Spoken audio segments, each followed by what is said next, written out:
नमस्कार सांग मैंने आपण मानु समस्त को मो स्टोरी चैनल रे स्वागत। चलतु कहानी शुणा मितलो कथारे गोटे केहझीर भाग 16 पूर्व भाग जदि शुणी नाहंती जल्दी जल्दी शुणी नियंतु। कहानी शुणी सारी सब्सक्राइब करियो केबे भूलिबेनी सांग माने। लेखा रंजन पाखरु आसिया परे गोटे कविता लिखिछि जानिनी से मुहूर्त केबे लेखिब तमे मु विश्वासे। लेखा लेखु लेखु केतेबेले सोई पड़िछि से निजे भी जानिनी कविता भी पूरा करि पारलानी। रातिरे काली से रंजन चिंतारे सोई पारिनी तेणु लेखु लेखु सोई पड़िछि। रोसेई घरे पद्मिनी को एकुटिया देखी सुरेश बाबूंकर मनटा टिके दुष्ट प्रकृति धारण कला। से पछाड़ू धीरे की पद्मिनी को जोरे जाबड़ी निज उपरकू टाणी नेले। एमिति एक परिस्थिति पाई पद्मिनी प्रस्तुत नथिला। से चिल्लेइबाकू जाउथिया बेले सुरेश बाबू तार पाटिरे हाथ दे आगको आसी कहिले, कौन एमिति पाटी करियाकू जाउथिलो, कौन कहिथांत देख मोर पति मते। पद्मिनी आउ कहबाकू न देई कहला, तमे एठू जाओ शीघ्र। किए देखिले कौन भाबिबो जे, कौन भाबिबो किए निज स्त्री को तो टिके। पुणी पद्मिनी कहला, थाउ थाउ घरे पिलाठू समस्ते अछंती, लाज कौन पोड़ी खाइल कि, जाओ एठू। एमिति निष्ठुर स्त्री मु देखिनी केबे। सुरेश एति कही पद्मिनी को केमिति गोटिए अभिमान भरा नजरे चाही चाही रोसेई घरू बाहरी गले। पद्मिनी खाली मुरुकी मुरुकी हसुथिला। आजी खाइबा बेले समस्ते खूब खुशी। समस्तंक पसंदर खाइबा पद्मिनी रांधिची। एते कम समय एते प्रकार रांधिबा कौन सहज कथा। पड़िशा घर माउसी हेबे सुरेश को कहले, बापा रे डेरी हेउ पछे बहु तोर सोना मुंडा पाइछ, नाम जेमिति गुण भी सेमिति। सुरेश बाबू खाली टिके हसी देले। राति रोषेई भी आज पद्मिनी कला। खाई पी समस्ते खुशी रे सोइलेनी। लेखा रूम रे नुआ करी लैंडलाइन फोन टी लागिछि। से भाबुछि रंजन देह कथा। फोन करिब करिब होछि हठात फोन रिंग हैला। हेलो। लेखा फोन उठे नेला झट से। समस्ते सोई सारलेनी। पुणी एते राति रे किए फोन कला जे बोली व्यस्त होई जिवे समस्ते। हेलो हेलो किए कहूछ, किए कहूछ तुमे। लेखा बार बार पचारला हेले सेपटू केही किछि उत्तर देलेनी। लेखा टिके चिंतारे पड़िला। किए फोन करुछि अथच उत्तर देउनी। बेसी लोकों को भी फोन नंबर जाना नहीं। से तेणु टिके चिंता करी पचारला, तो देह भल लागुछि बे, मुंड बिंधा भल हैला, किछि कहूनु काहींकी। किछि न कहिले भी मु जानिछि तू ही फोन करिछु बोली। हौ किछि न कहिबु जदि फोन रखेबे, मते खूब निद लागिलानी। एथर सेपटू उत्तर आसिला, मु कहूछि विक्रम। विक्रम भाई तमे एते राति रे आम घर को काहेकी फोन करिछ। अरे आम फोन खराब थिला, आउ ठीक कला परे मु चेक करुथिली फोन जाउछि कि नहीं। लेखा कहला आउ ठीक अछि, रख अबे फोन। विक्रम कहला, रह टिके, तू काहा देह कथा कहूथलु, ठीक हेलानी ना नहीं। हाँ से मो संगात कथा कहूथली, रखुची एति कही लेखा फोन रखिदेला। लेखा मने मने खूब विरक्त होउछि विक्रम उपरे। एते राति रे कौन किए का घर को एमिति फोन करंती। रंजन ठीक कथा कहूथला। विक्रम भाई सह कथा न हेबा पई रंजन कथा मने पड़िबारु पुणी ता देह कथा मने पड़िला। कौन हेला के जानी फोन टिके करिथिले कौन असुविधा हो जाइतांता। पुणी भाबुची देह तार खराब, से काहेकी करिबो फोन, मु निजे भल मंद बुझिबा कथा। एमिति भाबुची पुणी थरे फोन रिंग हैला। लेखार राग पंचम को उठीगला। से कहला, विक्रम भाई तमे काहेकी राति रे बार बार रिंग करुछ जे, एईटा कौन फोन करिबा समय, फोन रख आउ रिंग करिवनी। एति कही फोन रखिबाकू जाउथला। सेपटू रंजन कहला, लेखा। रंजन कथा शुणी से बहुत खुशी हो गला। मन खोजुथुबा जिनिसटा जदि सहजरे मन लाखी मिली जाए ताहले केते खुशी लागे, अनुभव ही जाने एका सिना। लेखा खुशी होई पचारला, तो देह केमिति अछि एबे, तू काहाको गाली करुथुलु फोन रे कह आग। अरे विक्रम भाई मो, से प्रथमे फोन कले मु हेलो हेलो कहूची, से किछि उत्तर देउ नथिले। मु भाबिली तू बोधे सेथिपाई तो देह कथा पचारि देली। तापरे से कहले, मु विक्रम कहूची, एते राति रे काहेकी फोन करूछ बोली पचारिबारु कहले फोन खराब थिला चेक करुथिली। पुणी थरे रिंग आसीबारु सेई भाबिली आउ। रंजन द विक्रम रो स्वभाव जानिछि। से कहला, सेथिपाई तते सेदिन मना करिथिली ना ता सह कथा हेबाकू। मो रूम सामना रे तांको घर, दिन राति परा तांकर कीर्ति कलाप मु देखुछि निज आखिरे। लेखा कहला, हो बाबा मु आउ तांको सह केबे कथा हेबिनी, ତୋ ଦେହ କେମିତି ଅଛି କହ? ଭଲ ଟିକେ। ତୁ ଶୋଇନୁ ଯେ? ଫୋନ୍ ଆସିଲା ତ ନିଦ ଭାଙ୍ଗିଗଲା। ରଞ୍ଜନ ଟିକେ ଲେଖାକୁ ଚିଡ଼େଇବାକୁ କହିଲା। କାହିଁ? ତୁ କ'ଣ ବିକ୍ରମ ଭାଇର ଫୋନ୍କୁ ଅପେକ୍ଷା କରିଥିଲୁ କି? କାହିଁକି ଏମିତି କହୁଛୁ ତୁ? ମୁଁ ତ ତତେ। ରଞ୍ଜନ ବୁଝିପାରିଲା ସେ କ'ଣ କହିବାକୁ ଯାଇ ଚୁପ୍ ହୋଇଗଲା। କହିଲା ହଉ ହଉ ଶୋଇଯା ଏଥର। ଲେଖା କହିଲା ଜାଣିଛୁ ଏବେ ଆଉ କିଛି ଭଲ ଲାଗୁନି, ଖାଲି ରେଜଲ୍ଟ ଚିନ୍ତା। ଆଉ 2-4 ଦିନରେ ବୋଧେ ବାହାରିଯିବ। କାହିଁକି ଚିନ୍ତା କରୁଛୁ? ତୋର ଭଲ ହେବ ଆଉ ତୋର? ମୋତେ ବି ଟିକେ ଟିକେ ଡର ଲାଗୁଛି ଯେ, କିନ୍ତୁ ଭଲ ହେବ ନିଶ୍ଚୟ। ହଉ ମୁଁ ଶୋଉଛି। ହଉ ଯା ତୁ ଶୋଇଯା। ସକାଳ 8ଟା ବାଜିଲାଣି। ଲେଖାର ନିଦ ଭାଙ୍ଗିନି ଏଯାଏଁ। ରାତିରେ ଡେରିରେ ଶୋଇଛି ବୋଲି କିଏ ଜାଣିଛି। ଲେଖାର ଜେଜେମା କେତେଥର ଡାକିଗଲେଣି। କ'ଣ ହେଲା? କାହିଁକି ଏତେ ଯାଏଁ ଶୋଇଛୁ ମା? ଫୁଲ ବି ଆଜି ତୋଳି ଗଲୁନି? ଲେଖା ନିଦୁଆ ନିଦୁଆ ହୋଇ କହୁଛି ଜେଜେମା ଶୋଇବାକୁ ଦିଅ ନା ପ୍ଲିଜ୍। ରାତିରେ କ'ଣ ଶୋଇନୁ? ସକାଳେ କିଏ ଶୁଏ ଝିଅ ପିଲା? ପଦ୍ମିନୀ ଲେଖାର ମୁଣ୍ଡ ପାଖରେ ବସିପଡ଼ି ଅଲରା ଚୁଟି ସବୁ ସଜାଡ଼ୁ ସଜାଡ଼ୁ କହିଲେ ହଉ ଆଉ ଟିକେ ଶୋଇଥାନ୍ତୁ। ଅଳ୍ପ ଦିନ ପରେ ରେଜଲ୍ଟ ବାହାରିଲେ ସେଇ ପୁଣି ପାଠ ଚାପ ପଡ଼ିବ। ଆଉ ଆରାମ କ'ଣ ମିଳିବ? ଲେଖାର ଜେଜେମା ଗାରୁ ଗାରୁ ହୋଇ ରୁମ୍ରୁ ବାହାରିଗଲେ। ହଉ ମୁହଁ ବଢ଼ାଅ, ଯେତେ ପାରୁଛ ମୁହଁ ବଢ଼ାଅ। ତା ବଡ଼ ବାପା କମ୍ ଥିଲା ଯେ ଆଉ ଜଣେ ବି ଆସିଲା ଗେଲ କରି ମୁହଁ ବଢ଼େଇବାକୁ।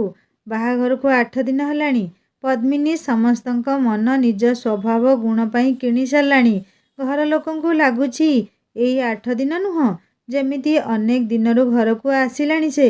ପଦ୍ମିନୀର ରୋଷେଇରେ ସମସ୍ତେ ଖୁବ୍ ଖୁସି। ଆଜି ପଦ୍ମିନୀର ଭାଇ ପଙ୍କଜ ଆସିଛି ଭଉଣୀ ଭିଣେଇଙ୍କୁ ନେଇଯିବା ପାଇଁ।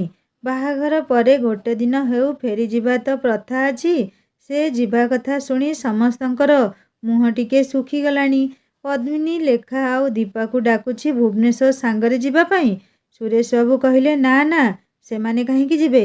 ଆଉ ତମେ କେତେ ଦିନ ରହିବ ଭାବୁଛ?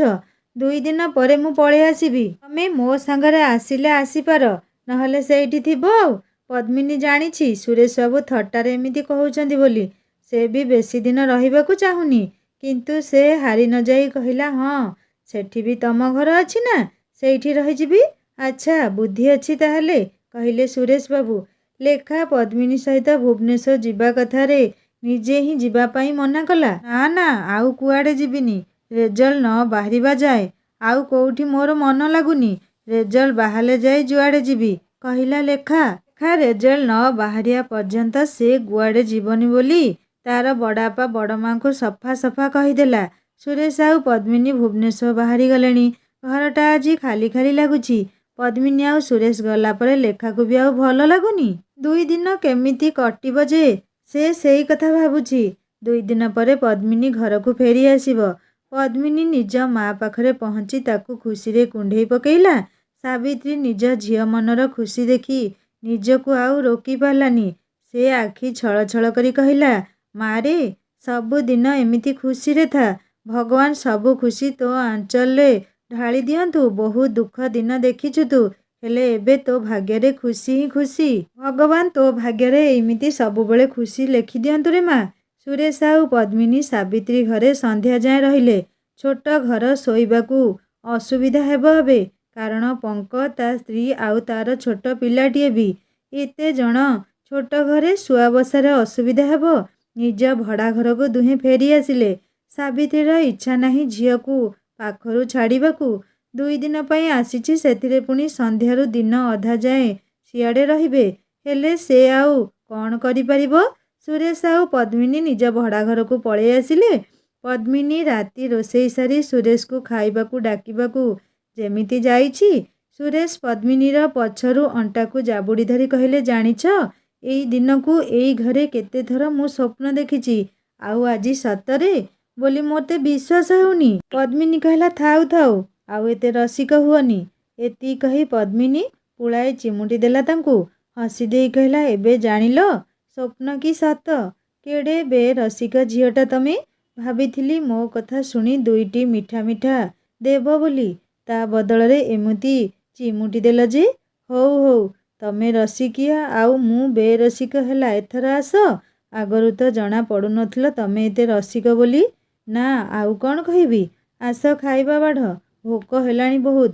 ସେମାନେ ଜଲ୍ଦି ଖାଇ ପିଇ ଶୋଇଗଲେ। କାଲି ସୁରେଶ ବାବୁ ଯାଇ କଲେଜରେ ନିଜ ଟ୍ରାନ୍ସଫର ବିଷୟରେ କଥା ହେବାର ଅଛି। 2 ଦିନ କେମିତି ବିତିଗଲା ଜଣା ପଡ଼ିଲାନି। ସୁରେଶଙ୍କର ଟ୍ରାନ୍ସଫର କଥା 90 ଭାଗ ହେଇଯାଇଛି। କାରଣ ଗତକାଲି କଲେଜରେ ସବୁ ଠିକ୍ଠାକ୍ କରି ଫେରି ଆସିଛନ୍ତି ସେ। ଆଜି ଘରକୁ ଫେରିବା ସମୟ ହେଲାଣି। 2 ଜଣ ଯାକ ବିଦାୟ ନେବାକୁ ସାବିତ୍ରୀ ପାଖକୁ ଆସିଛନ୍ତି। ଝିଅକୁ ଆଖି ପୂରେଇ ଦେଖିବି ନାହିଁ ପୁଣି ଚାଲିଯିବ ସେ। ବାହା ଦେଲା ପରେ ଆଉ ମା'ର କି ଅଧିକାର ଝିଅ ଉପରେ। ସାବିତ୍ରୀ ଭାବିଥିଲା ଝିଅ ଏଇଠି ରହିଲେ ଯେତେବେଳେ ଇଚ୍ଛା ସେତେବେଳେ ତାକୁ ଦେଖି ଆସିବ। କିନ୍ତୁ ପଦ୍ମିନୀ ତା ପରିବାର ସହ ଶାଶୁଘର ଗାଁରେ ରହିବାକୁ ଚାହୁଁଛି। ଖୁସି ତ ହେଲା, ସାଥିରେ ଦୁଃଖୀ ବି ହେଲା। ପଦ୍ମିନୀ ଆଉ ସୁରେଶ ଆଜି ଗାଁରେ ଘରେ ପହଞ୍ଚୁ ପହଞ୍ଚୁ ସନ୍ଧ୍ୟା ହେଇଗଲା। ବଡ଼ ମା ଆସିଗଲେ ରେ। ଲେଖା ଆଉ ପିଲାମାନେ ଖୁବ୍ ଖୁସି। 3 ଦିନ ହେଲାଣି ଲେଖା ରଞ୍ଜନର ଦେହ ଭଲ ହେଲା କି ନାହିଁ କିଛି ଜାଣିନି। ଆଜି ରାତିରେ ଫୋନ୍ କରି ପଚାରିବ ବୋଲି ଭାବୁଛି। କେତେଥର ଭାବୁଛି ଫୋନ୍ କରିବାକୁ, ହେଲେ ଡର ଲାଗେ ଯଦି ବଡ଼ ମା କି ବଡ଼ ବାପା ଫୋନ୍ ଉଠେଇଲେ। ରାତି 11ଟା ଉପରେ ହେଲାଣି। ସମସ୍ତେ ଶୋଇଗଲେଣି। ଗାଁରେ ଲୋକେ ଶୋଇପଡ଼ନ୍ତି ଖୁବ୍ ଶୀଘ୍ର। ଦିନ ସାରାର ପରିଶ୍ରମ ଖୁବ୍ ଆରାମରେ ମେଣ୍ଟିଯାଏ। ଲେଖା ଫୋନ୍ ନମ୍ବର ଡାଏଲ୍ କଲା। ରିଙ୍ଗ୍ ବି ହେଉଛି। ସେ ମନେ ମନେ ଠାକୁରଙ୍କୁ ଡାକୁଛି ରଞ୍ଜନୀ ଫୋନ୍ ଉଠାଉ ଯେମିତି। ସେପଟୁ ଫୋନ୍ ଉଠେଇ ରଞ୍ଜନର ବାପା କହିଲେ, ହ୍ୟାଲୋ, କିଏ କହୁଛ? ଲେଖା ରଞ୍ଜନର ବାପାର କଣ୍ଠ ଶୁଣି ଫୋନ୍ ଧୀରେ କିନା ରଖିଦେଲା। ସେ ବି କ'ଣ ଭାବି ଫୋନ୍ ରଖି ଶୋଇବାକୁ ଚାଲିଗଲେ। ଅଧଘଣ୍ଟା ପରେ ପୁଣି ଥରେ ଲେଖା ଭାବୁଛି କ'ଣ କରିବ। 3 ଦିନ ହେଲାଣି ତା ସହ କଥା ହେଇନି। ତା ଦେହ କଥା ବି ପଚାରି ନେବ।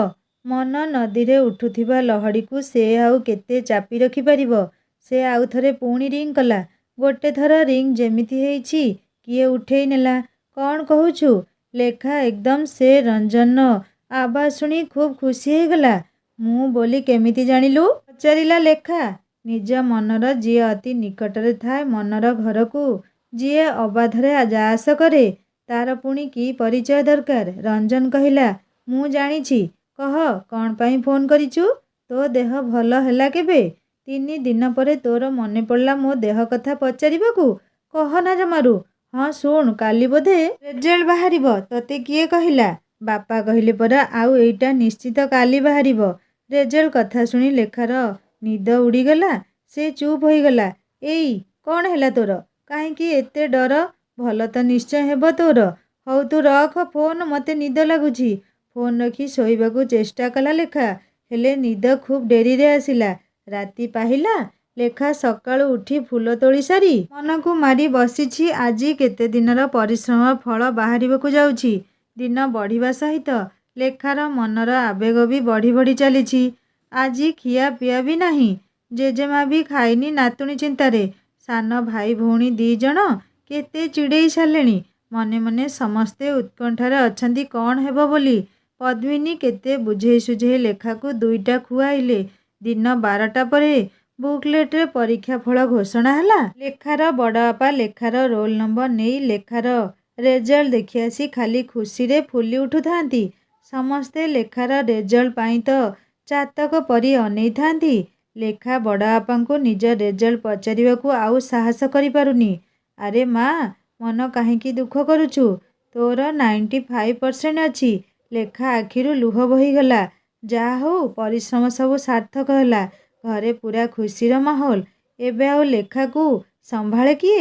ଶୁଖି ଯାଇଥିବା ଗଛଟି ଯେମିତି ଆଦ୍ୟ ଆଷାଢ଼ର ବାରି ଧର ପାଇ ଅଙ୍କୁରି ଉଠେ, ଆଜି ଦୁଃଖରେ ଚିନ୍ତାରେ ମୁରୁଝି ଯାଇଥିବା ଲେଖାର ମନ ପରୀକ୍ଷା ଫଳର ଭରସାରେ ଏକଦମ୍ ହରାଭରା ହୋଇ ଉଠିଲା।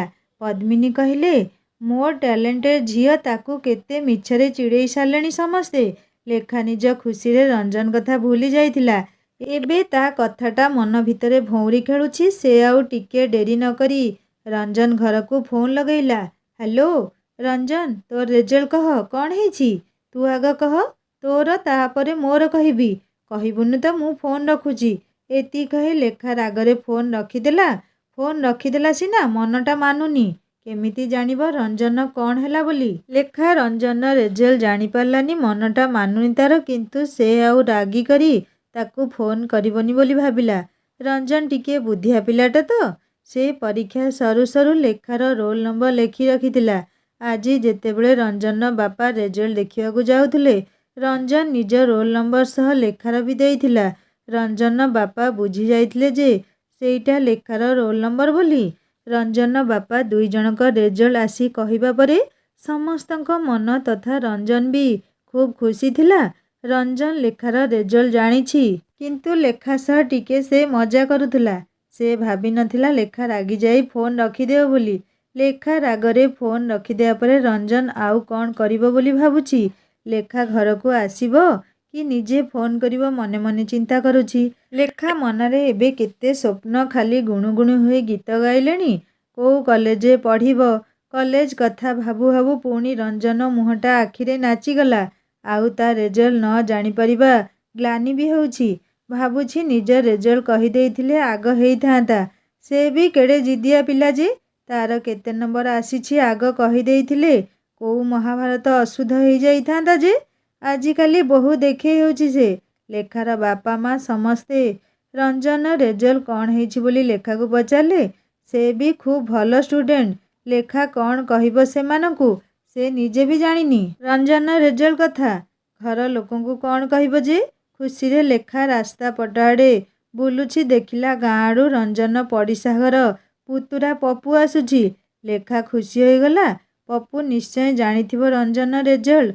ପପୁ ପାଖକୁ ଆସିବା ପରେ ଲେଖା ପଚାରିଲା, ପପୁ, ତୋ ରଞ୍ଜନ କକେଇର କେତେ ମାର୍କ ଅଛି ରେ? ତମେ ଜାଣିନ କି?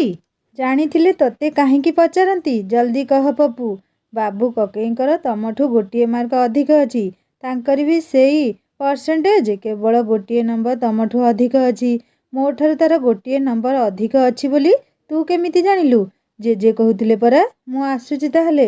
ମିଠା ରଖିଥିବ ଦିଦି। ଲେଖା ଭାବିଲା ମୋ ନମ୍ବର ରଞ୍ଜନ କେମିତି ଜାଣିଲା? ଜାଣିଛି, ଅଥଚ ମୋ ସହ ମଜା କରୁଥିଲା ଗୋଟେ ମାର୍କ ଅଧିକ ଅଛି ବୋଲି। ଲେଖା ପଚାରିଲା, ମୋ ନମ୍ବର ତୁ କେମିତି ଜାଣିଲୁ କିରେ ପପୁ? ଆରେ ଦିଦି, ତମର ଆଉ ବାବୁ କକେଇଙ୍କର ରେଜଲ୍ଟ ଜେଜେ ପରା ଦେଖିକି ଆସିଥିଲେ। କେତେଥର ଆଉ କହିବି? ମୁଁ ଆଉ କେତେ ଥର କହିବି ଯେ ତୁମକୁ? ମୁଁ ଯାଉଛି ଦିଦି। ଏତିକି କହି ପପୁ ସେଠୁ ଯିବାକୁ ଲାଗିଲା। ଲେଖାର ରାଗ ମନ ଭିତରେ ରଞ୍ଜନ ପାଇଁ ଆହୁରି ଦୁଇଗୁଣ ହେଇଗଲା। ଅଭିମାନ ବି ଆସିଲା। ନିଜେ ପ୍ରଥମେ ଦୁଇ ଜଣଙ୍କର ନମ୍ବର ଜାଣିବି ମିଛରେ କହ କହ ବୋଲି କହୁଥିଲା। ହଉ, ଆଉ କିଛି ପଚାରିବି ତତେ ରହ। ଲେଖାଠୁ ଆଉ କିଛି ଫୋନ୍ ନ ଆସିବା ଦେଖି ରଞ୍ଜନ ଜାଣିଲା ଲେଖା ତା ଉପରେ ଖୁବ୍ ରାଗି ଯାଇଛି। ଭାବୁଛି କହିଦେଇଥିଲେ ଯାଇଥାନ୍ତା। ଚଣ୍ଡୀ ମୋ ଉପରେ ମାଗଣାଟାରେ ରାଗିଗଲା ଯାହା। ଲେଖାକୁ ରାତିରେ ଖୁସିରେ ନିଦ ଆସୁନି। ବେଳେବେଳେ ଅତି ଖୁସିରେ ବି ନିଦ ଦୂରକୁ ଚାଲିଯାଏ। ବୋଧେ ନିଦ କହିଯାଏ ଆଜି ଖୋଲା ଆଖିରେ ସ୍ୱପ୍ନ ଦେଖିନେ। ଆଜି ରାତି ଲେଖା ଆଖିରୁ ନିଦ ପୁରା ଗାୟବ। ଭବିଷ୍ୟତର ସୁନେଲି ସ୍ୱପ୍ନର ବଗିଚା ଭିତରେ ସେ ଘୂରି ବୁଲୁଛି। ରାତି 11ଟା ଉପରେ ଲେଖା ରୁମ୍ର ଫୋନ୍ଟା ବାଜି ଉଠିଲା। ଲେଖା ଫୋନ୍ ଉଠେଇ କହିଲା, ହ୍ୟାଲୋ। କେତେ ରାଗୁଛୁ ମୋ ଉପରେ? ସେପଟୁ ରଞ୍ଜନ ସ୍ୱର। ଲେଖା ଯାହା ବି ରାଗି ନଥିଲା, ପପୁଠୁ ଶୁଣିବା ପରେ ସେ ଖୁବ୍ ରାଗିଛି ରଞ୍ଜନ ଉପରେ। ଲେଖା ଚୁପ୍ ରହିଲା। କ'ଣ ହେଲା? କିଛି କହୁନୁ ଯେ? ମତେ ନିଦ ଲାଗୁଛି, ମୁଁ ଶୋଇବି, କହିଲା ଲେଖା। ଏତେ ରାଗ ଲୋ ମୋ ବୋପା। ଲେଖା ଆଉ କିଛି ନ କହି ଫୋନ୍ କାଟିଦେଇ ଶୋଇବାକୁ ଗଲା। ସେ ଜାଣିଛି ରଞ୍ଜନ ନିଶ୍ଚୟ ଆଉ ଥରେ ଫୋନ୍ କରିବ। ସେ ଫୋନ୍ ରିସିଭରରୁ ଉଠେଇ ରଖିଦେଇ ଶୋଇପଡ଼ିଲା। ରଞ୍ଜନକୁ ଏବେ ଖୁବ୍ ଦୁଃଖ ଲାଗିଲା ଲେଖା ତା ଉପରେ ଏତେ ଜୋରରେ ରାଗି ଯାଇଛି ବୋଲି। ସେ ଆହୁରି କେତେଥର ଫୋନ୍ ଲଗେଇଲା, ହେଲେ ଆଉ ଫୋନ୍ ବା କେମିତି ଲାଗିବ? ହଉ, କାଲି ଯାଇ ତୋ ରାଗ ଅଭିମାନ ଛଡ଼ାଉଛି ରହ। ମୋ ଉପରେ ଏତେ ରାଗ ତୋର? ମନକୁ ବୁଝେଇ ରଞ୍ଜନ ଶୋଇବାକୁ ଉପରକୁ ନିଜ ରୁମ୍କୁ ଗଲା। ରାତି ପାହିବାକୁ ଆହୁରି କେତେ ସମୟ ଅଛି। ଲେଖାର ନିଦ ଭାଙ୍ଗିଗଲାଣି, ଗଡ଼ପଡ଼ ହେଉଛି। ଜେଜେମା କହିଲେ, ଆଜି ମହାଦେବ ମନ୍ଦିର ଯାଇ ପୂଜା ଦେଇ ଆସିବୁ। ତୋ ପାଇଁ ମୁଁ ମାନସିକ କରିଥିଲି ପରୀକ୍ଷାରେ ଭଲ ହେଲେ ଗଞ୍ଜେଇ ଭୋଗ ଦେଇ ବୋଲି। ଶୀଘ୍ର ଉଠି ପଡ଼ ମା। ଲେଖା ସକାଳୁ ସକାଳୁ ଉଠି ମୁଣ୍ଡ ଧୋଇ ଗାଧେଇ ପୂଜା ଡାଲା, କଞ୍ଚା କ୍ଷୀର, ବେଲପତ୍ର, ଗଞ୍ଜେଇ ଭୋଗ ମହାଦେବଙ୍କ ପାଇଁ ଧରି ମନ୍ଦିର ଯିବାକୁ ବାହାରିଲା। ମନ୍ଦିର କ'ଣ ପାଇଁ ଆର ମୁଣ୍ଡରେ ବନେଇଲେ କେଜାଣି? ଆଜି ଅଭିମାନରେ ଲେଖା ଭାବୁଛି। ଆର ମୁଣ୍ଡରେ ରଞ୍ଜନ ଘର, ମନ୍ଦିର ପାଖରେ ପୁଣି। ଗାଁ ଦାଣ୍ଡରେ ଯିବାବେଳେ ଲେଖାକୁ ଯିଏ ଦେଖିଲା କହିଲା, ଆରେ ବହୁତ ଭଲ କଲୁ ରେଜଲ୍ଟ। ମିଠା ଦେବୁରେ। କିଏ ପଚାରୁଛି, ଏବେ କଲେଜରେ କୋଉଠି ପଢ଼ିବୁ? ଲେଖା ରଞ୍ଜନ ଘର ଆଗ ଦେଇ ଯିବାବେଳେ ଆଜି ଏଣେ ତେଣେ ଅନେଇ ରଞ୍ଜନକୁ ଆଉ ଖୋଜିଲାନି।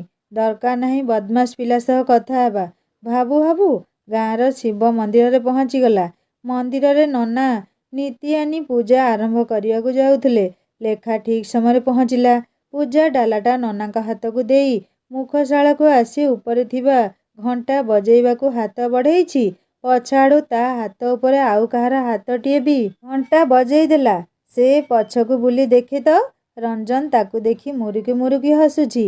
ଲେଖାର ଆଖି ଯେମିତି ତା ଆଖିରେ ପଡ଼ିଛି। ଝଟ୍କି ସେ ଆଗକୁ ମୁହଁ ବୁଲେଇ ଠିଆ ହେଲା। ଭାବୁଛି ଆହା କି ମଲି ଫୁଲିଆ ହସ ରଖିଛି ୟାର। ହସ ଦେଖି ଯେମିତି ମୁଁ ଭୁଲିଯିବି ଆଉ। ଲେଖା ପୁଣି ତଳକୁ ଓହ୍ଲେଇ ଠାକୁରଙ୍କ ପାଖରେ ବସିଲା। ରଞ୍ଜନ ବି ମୁଖଶାଳରୁ ଓହ୍ଲେଇକି ଠାକୁରଙ୍କ ଆଗରେ ଲେଖା ପାଖରେ ବସି ପଡ଼ିଲା। ପୂଜାରୀ ନନା ଭୋଗ ସବୁ ସଜାଡ଼ି ପୂଜା ଆରମ୍ଭ କଲେ। ଲେଖାକୁ ପଚାରିଲେ ଆଜି ପୂଜା କାହା ନାମରେ କରିବି? ଲେଖା କିଛି କହିବା ଆଗରୁ ରଞ୍ଜନ କହିଲା ଶ୍ରୀଲେଖା ମହାପାତ୍ର। ନନା କହିଲେ ତୁ ପୂଜା ଆଣିନୁ କି? ନା ମୁଁ ତ ଦର୍ଶନ ପାଇଁ ଆସିଥିଲି ଆଉ। ଲେଖା କହିଲା ୟା ନାମରେ ବି କରିଦିଅ ପୂଜା। ଭଗବାନ ଭଲ ବୁଦ୍ଧି ଦେବେ ଯେମିତିଆକୁ। ନନା ଆଉ ଏତେ ଭିତର କଥା କ'ଣ ବା ବୁଝିବେ? ସେ କହିଲେ ହଉ ହଉ ଦୁଇ ଜଣଙ୍କ ନାମରେ ଫୁଲ ଚଢ଼ାଉଛି। ନନା ଦୁଇ ଜଣଙ୍କୁ ସଂକଳ୍ପ କରେଇ ପୂଜା କଲେ। ପୂଜା ସରିଲା। ନନା ପଚାରିଲେ ଦୁଇ ଜଣ ଯାକ ପରୀକ୍ଷା ଦେଇଥିଲ ଫଳ କ'ଣ ହେଲା? ଲେଖା କହିଲା ହଁ ଭଲ ହେଇଛି ନନା। ହଉ ଆଗକୁ ଆହୁରି ଭଲ ପଢ଼। ଭଲ ହେଉ ଖୁବ୍ ଦୁଇ ଜଣଙ୍କର। ଲେଖା ବାହାରକୁ ଆସି ପୁଣି ଘଣ୍ଟା ବଜେଇ ମନ୍ଦିରରୁ ବାହାରକୁ ଆସିଲା। ରଞ୍ଜନ ତା ପାଖରେ ପହଞ୍ଚି କହିଲା ଏତେ ରାଗ ପ୍ରସାଦ ବି ଦେବୁନି? ଲେଖା ଭୋଗ ଡାଲାରୁ ଭୋଗ ଉଠେଇ ରଞ୍ଜନ ହାତରେ ଦେଇ ଯିବାକୁ ବାହାରୁଛି। ରଞ୍ଜନ ଲେଖାର ହାତଟା ଧରିନେଲା। କୁଆଡ଼େ ଯାଉଛୁ? ଏତେ ରାଗ ବାବାରେ ଟିକେ ମଜା କରିଦେଲୁ ବୋଲି କଥା କହୁନୁ ଫୋନ୍ କାଟିଦେଲୁ। ଜାଣିଛୁ ନା? ଲେଖା କିଛି ନ କହି ସେମିତି ଠିଆ ହେଇଥାଏ। ରଞ୍ଜନ କହିଲା ଏ ଲେଖା ଜାଣିଛୁ ଗୋଟେ କଥା? ଆଉ କେଇଟା ଦିନ ପରେ ତୁ କୋଉଠି ପଢ଼ିବୁ ଆଉ ମୁଁ କୋଉଠି? ଦେଖା ହେବା ବି ମୁସ୍କିଲ ହେଇଯିବ। ଦୁଇ ଜଣଙ୍କର ଆଉ ଦେଖା ହେବନି। ଏତିକି ଶୁଣି ଲେଖା ମନରେ କେମିତି ଗୋଟେ ଅଦେଖା ଯନ୍ତ୍ରଣାର ଢେଉ ମାଡ଼ି ଆସିଲା। ସେ ରଞ୍ଜନ ମୁହଁକୁ ଏଥର ଅନେଇଲା। ରଞ୍ଜନ କହିଲା ମୋର ଗୋଟେ ନମ୍ବର ଅଧିକା ଅଛି ବୋଲି ତୁ ମୋ ସହ କଥା ହେଉନୁ। ଏଥର ଲେଖାର ରାଗ ଆହୁରି ବଢ଼ିଗଲା। ସେ ରାଗି ଯାଇ କହିଲା କେମିତି ଜାଣିଲୁ ମୁଁ ସେଇଥିପାଇଁ ରାଗିଛି ବୋଲି? ସେମିତି ହେଇଥିଲେ ବଡ଼ବାପାଙ୍କ ବାହାଘର ଦିନ ସପ୍ତଶତୀ ଠାକୁରାଣୀକୁ ତୋର ମୋଠୁ ବେଶୀ ନମ୍ବର ଆସୁ ବୋଲି ପ୍ରାର୍ଥନା କରିନଥାନ୍ତି। ଲେଖା ମୁହଁକୁ ଅନେଇ ଭାବିଲା ଲେଖାକୁ ପଢ଼ିବା ପାଇଁ ରାତିରେ ନିଦ ଆସୁନଥିଲା। ଆଜି ସେ ମୋ ପାଇଁ। ସେ ଆଉ ଭାବି ପାରିଲାନି। ରଞ୍ଜନ କହିଲା ସତରେ? ସେଇଥିପାଇଁ ମୋର ଗୋଟେ ନମ୍ବର ହେଉ ପଛେ ତୋଠୁ ଅଧିକ ତ ଅଛି। ତୁ କୋଉଠି ପଢ଼ିବୁ? ତମ ଘରେ କହୁଥିଲେ କିଛି ଏ ବିଷୟରେ? ହଁ ବୋଧେ ବାରିପଦାରେ। ସେଠି କାହିଁକି? ଜେଜେମା ତ କହୁଛି ଏଇଠି ପାଖ କଲେଜରେ ପଢ଼େଇବାକୁ। ରଞ୍ଜନର ତ ପ୍ରଥମରୁ ଠିକ୍ ହେଇଛି ସେ କଟକରେ ରହି ପଢ଼ିବ ବୋଲି। ଆଉ ଲେଖା ଯଦି ବାରିପଦାରେ ପଢ଼େ ତାହେଲେ ଆଉ ତା ସହ ଦେଖା ବି ହେବନି। ରଞ୍ଜନ ଖୁବ୍ ଉଦାସ ଦେଖାଗଲା। ସେ କହିଲା ତୁ ବି କଟକରେ ଆସୁନୁ ପଢ଼ିବୁ। ନା ଖୁବ୍ ଜୋରରେ ବାରିପଦାରେ। ହଉ ତୁ ପଢ଼ ବଡ଼ ସହର ବଡ଼ କଲେଜରେ। ହୁଏତ ଦିନ ଆସିବ କହିବୁ ଲେଖା କିଏ ମୁଁ ଚିହ୍ନି ନାହିଁ। ରଞ୍ଜନ ଲେଖାର କଥା ଶୁଣି ଭାବୁଛି ହଁ ମୋତେ ତୁ ଏମିତି କହିବୁନି କାହିଁକି? ହଉ ସମୟ ଆସିଲେ ସବୁ ଜାଣିବୁ। ଏବେ ତୁ କିଛି ବୁଝିବୁନି। ବୋକି କୋଉଠିକାର? ଲେଖା କହିଲା ବୋଧେ ଏଇ ମାସ ଶେଷ ସୁଦ୍ଧା ଆଡ଼ମିସନ୍ ହେଇଯିବ ନା? ଆଡ଼ମିସନ୍ ଘର ଛାଡ଼ି ଯିବା ଆଉ ଲେଖାଠୁ ଦୂରେଇବା କଥାଟା ରଞ୍ଜନ ମନରେ ଖୁବ୍ କଷ୍ଟ ଦେଉଛି। ରେଜଲ୍ଟର ଖୁସିଟା ଯେମିତି ଧୀରେ ଧୀରେ ଫିକା ପଡ଼ିଯାଉଛି। ଲେଖା କହିଲା ମୁଁ ଯାଉଛି। ସେ ଦୁଇ ପାଦ ଆଗେଇଲା। ରଞ୍ଜନ ତା ଯିବା ବାଟକୁ ଚାହିଁ ରହିଲା ଏକଲୟରେ। ହଠାତ୍ ନିଜ ଅଜାଣତରେ ଡାକିଲା ଲେଖା। ଲେଖା ପଛକୁ ବୁଲି ପଚାରିଲା କ'ଣ ହେଲା? ରଞ୍ଜନ ଆଉ କ'ଣ କହିବ? ଏମିତି ତ ଡାକି ଦେଇଥିଲା। କହିଲା ସ୍କୁଲ ଯେବେ ଟିସି ଆଣିବାକୁ ଯିବୁ କହିବୁ ମୁଁ ବି ଆସିବି ସେଇଦିନ। ସାଙ୍ଗ ହୋଇକି ଯିବା। ହଉ ଠିକ୍ ଅଛି। ଲେଖା ଏତିକି କହି ଜଲ୍ଦି ଜଲ୍ଦି ଘରକୁ ଆସିବାକୁ ଲାଗିଲା। ଲେଖାର ଜେଜେମା ଲେଖାକୁ ଦୂରକୁ ପାଠ ପଢ଼ିବା ପାଇଁ ପଠେଇବାକୁ ପୁରା ଅମଙ୍ଗ ହେଉଥିଲେ। ଲେଖାର ବଡ଼ବାପା ବୁଝାସୁଝା କରିବାରୁ ସେ ବାରିପଦାରେ ପଠେଇବାକୁ ରାଜି ହେଲେ। ବାରିପଦାରେ ଲେଖାର ମଉସା ମାଉସୀ ରୁହନ୍ତି। ତେଣୁ କିଛି ଭଲମନ୍ଦ ହେଲେ ବି ସେମାନେ ବୁଝିବେ ଏଇ ଭରସାରେ ସେ ସେଇଠି ପଢ଼ିବ। ରଞ୍ଜନ ରେଭେନ୍ସା କଲେଜରେ ପ୍ରଥମ ରାଉଣ୍ଡରେ ସିଲେକ୍ସନ୍ ହେଇଯାଇଛି। ରଞ୍ଜନର ବାପା ଆଡ଼ମିସନ୍ ପାଇଁ ସବୁ ଡକୁମେଣ୍ଟ ନେଇ କଟକ ଯାଇଛନ୍ତି। ପରେ ରଞ୍ଜନ ଯିବ ଖାଲି ଟିସି ସବମିଟ୍ କରିବ ଆଉ ହଷ୍ଟେଲରେ ରହିବ। ଲେଖାର ଆଡ଼ମିସନ୍ ଟାଇମ୍ ଯେତେ ଯେତେ ନିକଟ ହେଉଛି ମନ ଭିତରେ କାହିଁ କିଛି ଖୁସି ଲାଗୁନି। ହୁଏତ ଘର, ମା ବାପା, ଭାଇ ଭଉଣୀକୁ ଛାଡ଼ି ଯିବାକୁ ପଡ଼ିବ, ସେଇଥିପାଇଁ ହେଇପାରେ ବୋଧେ। ମନର କେଉଁ ଏକ ଅଜଣା କୋଣରେ ରଞ୍ଜନ ଯେଉଁ ଜାଗା ଟିକକ ଅଧିକାର କରିଛି, ସେ ଜାଗା ସେ କେମିତି ଛଡ଼େଇ ଆଣିବ? ଅଲଗା ହେବାର ଦୁଃଖଟା ତାକୁ ଭିତରେ ଭିତରେ ଯେମିତି ଖାଇଯାଉଛି। ବାରିପଦା MPC କଲେଜରେ ଲେଖାର ଆଡ଼ମିସନ୍ ତା'ର ବଡ଼ବାପା କରିଦେଇ ସାରିଛନ୍ତି। ଲେଖାର ହଷ୍ଟେଲ ସିଲେକ୍ସନ୍ ବି ହେଇଯାଇଛି। କ୍ଲାସ୍ ଆରମ୍ଭ ହେବା 3-4 ଦିନ ଆଗରୁ ଯାଇ ମାଉସୀ ଘର ହୋଇ ହଷ୍ଟେଲରେ ରହିବ। ଆଜି ଲେଖା ସ୍କୁଲ ଯାଇ ସାର୍ମାନଙ୍କୁ ଦେଖା କରିବ, ଆଉ TC ବି ନେଇ ଆସିବ। ରଞ୍ଜନକୁ ବି ଯିବା ପାଇଁ ଗତ ରାତିରେ ସେ ଫୋନ୍ କରି କହିଦେଇଛି। ଲେଖା ସ୍କୁଲ ଯିବା ପାଇଁ ଗେଟ୍ରୁ ବାହାରି ଗାଁ ରାସ୍ତାକୁ ଅନେଇଲା ରଞ୍ଜନ ପାଇଁ। ନା, ରଞ୍ଜନ ଗଲାନି ତ। ସେ ଆଗକୁ ଚାଲିବାକୁ ଲାଗିଲା। ଭାବୁଛି ରାତିରେ ଫୋନ୍ କରି କହିଥିଲି ଆସିବାକୁ। ୟା ପରେ ଆଉ ଦେଖା ହେବନି। 2-3 ଥର ପଛକୁ ବୁଲି ବୁଲି ଦେଖୁଥିଲା, ହେଲେ ରଞ୍ଜନକୁ ଦେଖିଲାନି। ସେ ଆଉ ପଛକୁ ନ ଅନେଇ ସିଧା ସ୍କୁଲ ଆଡ଼େ ଚାଲିଲା। ନଦୀ ପୋଲ ପାଖ ପହଞ୍ଚି ପୋଲରେ ଗୋଡ଼ ରଖିବାକୁ ଯାଉଛି। ପଛରୁ ରଞ୍ଜନ ଡାକିଲା, ଲେଖା। ଲେଖା ଆଶ୍ଚର୍ଯ୍ୟ ହୋଇ ଅନେଇଲା ରଞ୍ଜନକୁ। ତୁ କେତେବେଳେ ଆସିଲୁ? ତୁ ଯେବେ ପଛକୁ ଚାହିଁବା ବନ୍ଦ କଲୁ। ହସି ହସି କହିଲା ରଞ୍ଜନ। ଲେଖାର ମୁହଁଟା ଶୁଖି ଯାଇଛି। ପୂର୍ବଦିନ ଭଳି ତା ମୁହଁରେ ହସ ନାହିଁ। ସେ ଭାବୁଛି ଅଲଗା ହେବା ଆଗରୁ ରଞ୍ଜନ ନିଶ୍ଚୟ କିଛି ତ କହିବ ତାକୁ, ଯାହା ସେ ଶୁଣିବାକୁ କେବେଠୁ ଅପେକ୍ଷା କରିଛି। ରଞ୍ଜନ ପ୍ରଥମେ ପୋଲ ଉପରକୁ ଉଠିଯାଇ ଲେଖା ଆଡ଼କୁ ହାତ ବଢ଼େଇଲା। ଲେଖା କହିଲା, ସବୁଦିନ କ'ଣ ତୁ ମୋ ସହ ଥିବୁ କି ମୋତେ ସାହାଯ୍ୟ କରିବାକୁ? କାଲି ତୁ କଟକ ଚାଲିଯିବୁ। ରଞ୍ଜନ ଲେଖାର ଅଭିମାନ ତ ବୁଝିପାରିଲା। କଥାକୁ ହାଲକା କରିବା ପାଇଁ କହିଲା, ହଉ ତୁ ନ ଧର ମୋ ହାତ। ନଦୀରେ ସେଦିନ ପରି ପଡ଼ିଗଲେ ମୋତେ ଆଉ କହିବୁନି ଯେ। ଲେଖାର ହଠାତ୍ ନଦୀରେ ପଡ଼ିଯିବା କଥାଟା ମନେ ପଡ଼ିଗଲା। ସେ ଝଟ୍ କରି ରଞ୍ଜନର ହାତଟା ଧରିନେଲା। ରଞ୍ଜନ ଧୀରେ ଧୀରେ ତାକୁ ପୋଲ ଉପରେ ପାର କରି ଆର ପାଖରେ ପହଞ୍ଚେଇଲା। ଏବେ 2 ଜଣ ଯାକ ସ୍କୁଲ ଆଡ଼େ ସାଙ୍ଗ ହୋଇ ଯିବାକୁ ଲାଗିଲେ। କାହା ମୁହଁରେ କିଛି କଥା ନାହିଁ। ରଞ୍ଜନ ଉପରେ ଯେତେ ମଜା କରି କହିଲେ ବି ଭିତରେ ଭିତରେ ଲେଖାଠାରୁ ଅଲଗା ହେବା ଦୁଃଖଟା ଖାଇଯାଉଛି ତାକୁ। କିଛି ଦୂର ନୀରବତାରେ କଟିଗଲା। ରଞ୍ଜନ ଏଥର ନୀରବତା ଭାଙ୍ଗି କହିଲା, କିଛି କହୁନୁ ଯେ? ଆହୁରି ରାଗ ଅଛି କି ମୋ ଉପରେ? କ'ଣ କହିବି ତୁ କହ। ଲେଖା ଭାବୁଛି ଯିବା ଆଗରୁ ରଞ୍ଜନ ନିଶ୍ଚୟ ତା ମନ କଥା କହିବ ତାକୁ। ରଞ୍ଜନ ଆଉ ଲେଖା ଏମିତି ଭାବନା ଭିତରେ ସ୍କୁଲରେ ପହଞ୍ଚିଗଲେ। ସାଙ୍ଗମାନେ 2 ପ୍ରେମ ପକ୍ଷୀ ଅଲଗା ହେଇଯିବାକୁ ଯାଉଛନ୍ତି। ସତରେ କ'ଣ ରଞ୍ଜନ ତାର ମନ କଥା ଲେଖାକୁ କହିପାରିବ? ନା ଲେଖା ରଞ୍ଜନର ମନ କଥା ବୁଝିପାରିବ? ତାହା ଶୁଣିବା ନେକ୍ସଟ ପାର୍ଟରେ। କାହାଣୀ କେମିତି ଲାଗିଲା ମୋତେ ନିଶ୍ଚୟ କମେଣ୍ଟ କରି ଜଣାଇବେ। ଆଉ ଯଦି ଭଲ ଲାଗିଥାଏ ସବସ୍କ୍ରାଇବ୍ କରି ବେଲ୍ ଆଇକନ୍ ଦବାଇ ଦେବେ। ରହୁଛି, ନମସ୍କାର, ଜୟ ଜଗନ୍ନାଥ।